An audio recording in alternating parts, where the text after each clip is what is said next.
guys, Ujjwal here with Xenotech, and most of you must be knowing this, but it may even come as a surprise for some of you that the most popular camera in the world as of right now is the iPhone. Let that sink in for a moment. The most popular camera in the world is a smartphone. That just speaks volumes of how important the smartphone camera is to the users. With apps like Snapchat and Instagram seeing more downloads and traffic than Facebook, and the selfie, as much as I hate that word, is taking over the world. It's no surprise that one of the most sought out features for a person buying a new phone is the camera, and the manufacturers know that.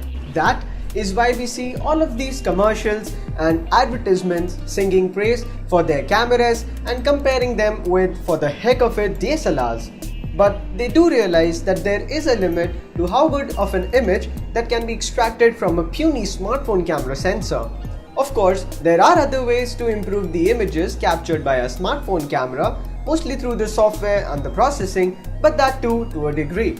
In the end, the image sensor is, without any doubt, the most deciding factor of how good an image any camera, smartphone or otherwise, can capture. And they know that in a market where the thickness, or rather the lack of it, in a smartphone can earn so many brownie points with the consumers, they can't sacrifice that aspect for a larger and beefier camera sensor. So what do? Well, of course, you put another one there, or maybe even two. Today, we'll take a look at the different kinds of dual camera implementations that the smartphone industry has devised and using to make a professional photographer out of all of us. This is Dual Cameras Explained.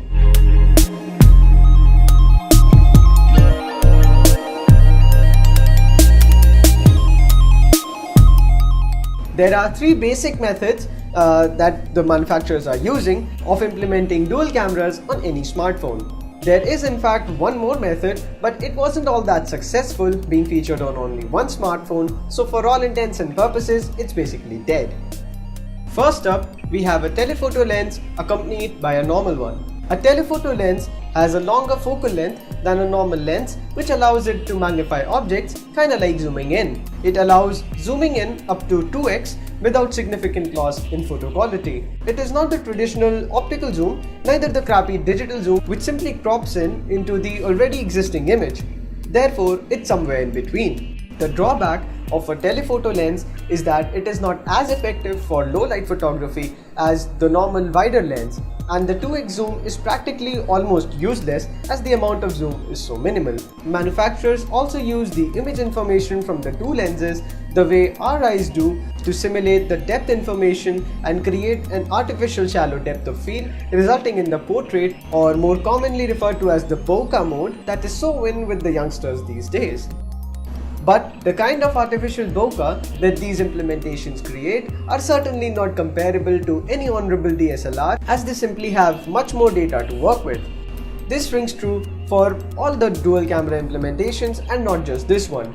You'll find the telephoto lenses featured in smartphones like the recent iPhones, Samsung's Galaxy Note 8, or even budget options like Xiaomi's Mi A1, among numerous others. Debuting on Huawei's P9 flagship in 2016, in this dual camera system, the monochrome lens captures images only in black and white, whereas the RGB one captures the full spectrum of colors. The monochrome sensor captures much more light information for brighter and more detailed and sharp images, since it only captures in black and white.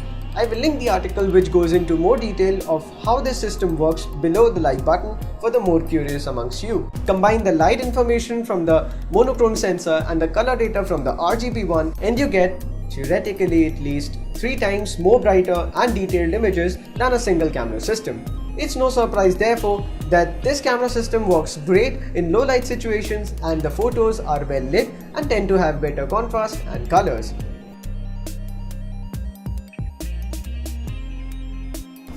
Then there is the use of a wide-angle lens, also known as a fisheye lens, plus a regular one for more creative and interesting photos.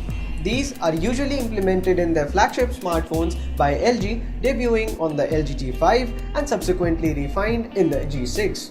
The wide-angle camera can have a field of view of up to 135 degrees, at least in the G6. For comparison, a healthy human eye has a field of view of somewhere around 120 degrees. Therefore, a wide-angle lens can pump out some really eye-catching and different-looking images.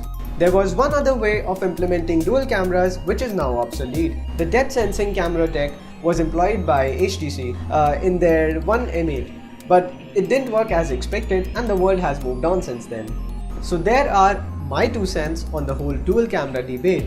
Personally, I don't think we need the multiple cameras on our smartphones, especially taking into consideration the awesome photos and videos that the Google Pixel 2 and the XL are able to capture using only one lens.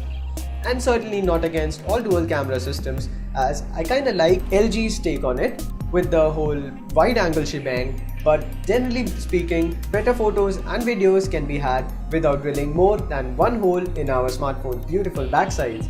I know what you're thinking, and shame on you.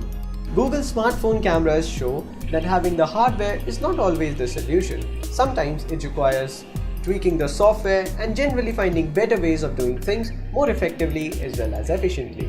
So that's been it guys. I hope you liked this video, and if you did, smash that like button and consider subscribing if you aren't already. Leave your thoughts about dual cameras, mobile phones or anything and everything else down below, and we'll meet again in the next one. Bye!